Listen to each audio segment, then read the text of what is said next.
Good evening. আমি সামিরুল ছোটেরা। আজকে 4 December. আজকে নিফটি 50 খুবই ভলাটাইল ছিল। চলুন আজকে মার্কেট অ্যানালাইজ করি। চলে যাও আমরা ট্রেডিং ভিউ সফটওয়্যারে। তো চলে এসেছি আবার ট্রেডিং ভিউ সফটওয়্যারে। দেখতেই পাচ্ছেন 24,500 একটা সাপোর্ট ছিল। এই সাপোর্টটা তো পার করেছে, দিয়ে মার্কেট এখানে কিছু একটু সময় বিতেছে। তারপর দেখতে পাচ্ছেন সময় মিটিয়ে এই যে বুলিশ ক্যান্ডেলে আমি একটা ট্রেড নিয়েছিলাম, আর টপ লস ছিল, এই জন্য টপ লস ছিল আমার। টপ লস হিট করেন, দেখতে পাচ্ছেন মার্কেট এক ক্যান্ডেলে একদম অনেকটা ফল করেছে। চলুন আমি দেখাচ্ছি আপনাদের কতটা ফল করেছে।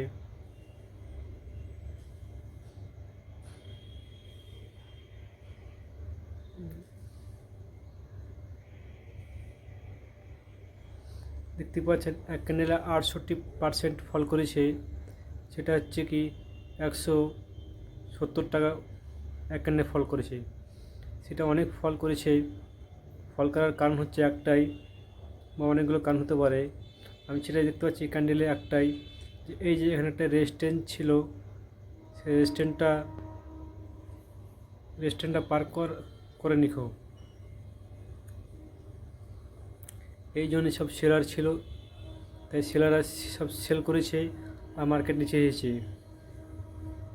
তো এত বড় সেলিং আসবে সেটা আমি ভাবতে পারিনি আমি। আমার এই জন্যে টপ লস ছিল, সেটা অ্যাক্টিভ হয়নি, আর আমাকে লস নিতে হয়েছে এই জন্যে। সেটাও আমি দেখাবো। আর আপনারা যখন ট্রেড করবেন তখন সবসময় টপ লস লাগিয়ে ট্রেড করবেন। আজকে দেখতে পাচ্ছেন মার্কেট খুবই ভলাটাইল ছিল। এদিকে একবার, এদিকে একবার, এদিকে একবার মার্কেট গেছে। এইসব দিনে মার্কেট পয়সা কামানো খুবই মুশকিল হয়ে যায়, আবার বেশি টপ লস হিট হয়, যেমন আজকে আমার লস হয়েছে। মার্কেট যখন ট্রেন্ডিং থাকবে, যেমন খুব একটা বাই সাইড থাকবে বা বা বুলিশ সাইড, বিয়ারিশ সাইড থাকবে, তবে মার্কেটে ভালো প্রফিট কামানো যায়। চলুন আমরা করে দেবো বড় টাইম ফ্রেমে দেখব। প্রথমে করে দেবো 15 মিনিট টাইম ফ্রেম। দেখতেই পাচ্ছেন 15 মিনিট টাইম ফ্রেমে 2-3 দিন হয় মার্কেট উপরে গেছে। এই যে রেজিস্ট্যান্স ছিল একটা, রেজিস্ট্যান্সটা পার করতে পারেনি, সেল হয়েছে বড় একটা ক্যান্ডেলে। তারপর মার্কেট উপরে গেছে। তারপর দেখতে পাচ্ছেন আর একটা লাল ক্যান্ডেল বানিয়ে মার্কেট নিচে এসেছে। তবে এই যে 24,500 একটা রেজিস্ট্যান্স আছে, সেই রেজিস্ট্যান্সটা ফলো করবেন। এই মার্কেট উপরে গেলে ভালো। চলুন দেখে আরও। চলে এসেছে আমরা ডেল টাইম ফ্রেমে। দেখতেই পাচ্ছেন এটা আমি একটা রেজিস্ট্যান্স টেনেছি। এই যে রেজিস্ট্যান্সটা দেখতে পাচ্ছেন, আমি একটা রেজিস্ট্যান্স টেনেছি, এই যে রেজিস্ট্যান্সটা, সেটা দেখতেই পাচ্ছেন একটা ডজি ক্যান্ডেল তৈরি হয়েছে। সব সময় ফলো করবেন রেজিস্ট্যান্স আর সাপোর্টে। এই যে সাপোর্টে কোন কোন ক্যান্ডেল তৈরি হয়েছে, আর রেজিস্ট্যান্স কোন দেখতে পাচ্ছেন এই যে সাপোর্টে একটা বড় বুলিশ গার্লফ্রেন্ড ক্যান্ডেল তৈরি হয়েছে। আর আজকে দেখতে পাচ্ছেন এই যে জোনে ভালো করে ফলো করবেন, একটা ডজি ক্যান্ডেল তৈরি হয়েছে রেজিস্ট্যান্সে। তবে আপনারা ফলো করবেন, লক্ষ্য করবেন এই যে সাপোর্টটা,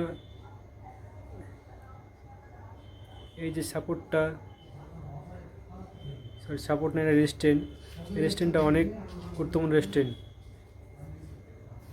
এটা যদি বাই করে উপরে যায় তাহলে ভালো।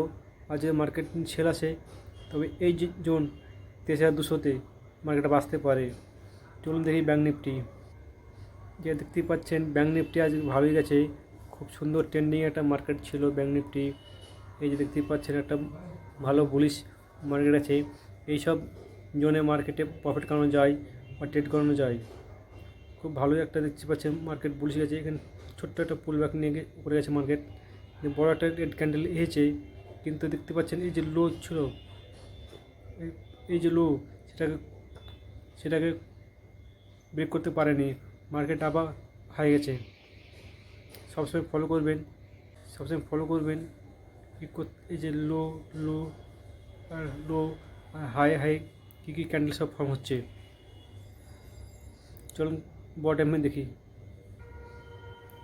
যেটা দেখতে পাচ্ছি ব্যাঙ্ক নিফটি কয়েক মাস ধরে এই যে একটা জোনে ফেসে গেছিলো, একটা বক্সে ফেসেছিল মার্কেট, সেখান থেকে ভালো একটা গ্যাপ আপ ওপেন হয়ে ভালো একটা প্যাটার্ন বানাচ্ছে। মার্কেট বুঝে যাচ্ছে, সাব রেস্টেন্টটা পার করেছে। মার্কেট সামনে একটা রেস্টেন্ট আছে, আবার একটা এই জোনে যে ফলো করবেন। তবে ব্যাঙ্ক নিফটি আজ ভালোই গেছে, ভালো যাচ্ছে। ব্যাঙ্ক নিফটি রেস্টেন্টটা পার করেছে দেখতে পাচ্ছেন। এই যে একটা সাপোর্ট টেনেছিলাম এই যে 50,000 একটা সাপোর্ট, এই যে 50,000 একটা সাপোর্ট টেনেছিলাম দেখতে পাচ্ছেন। আর 52,700-তে একটা রেস্টেন্ট টেনেছিলাম। এই যে জোনে প্রায় 2 মাস মার্কেট বিতেছে, 2 মাস মার্কেট বিটিয়ে আজ সেই রেস্টেন্টটাকে ব্রেক করেছে। নেক্সট যে রেস্টেন্ট সেখানে আছে এই যে এই জোনে, এই জোন মার্কেট যে হয়তো 2-3 দিন ওয়েট করতে পারে, মার্কেট কন্টিনিউ বুলিশ হতে পারে।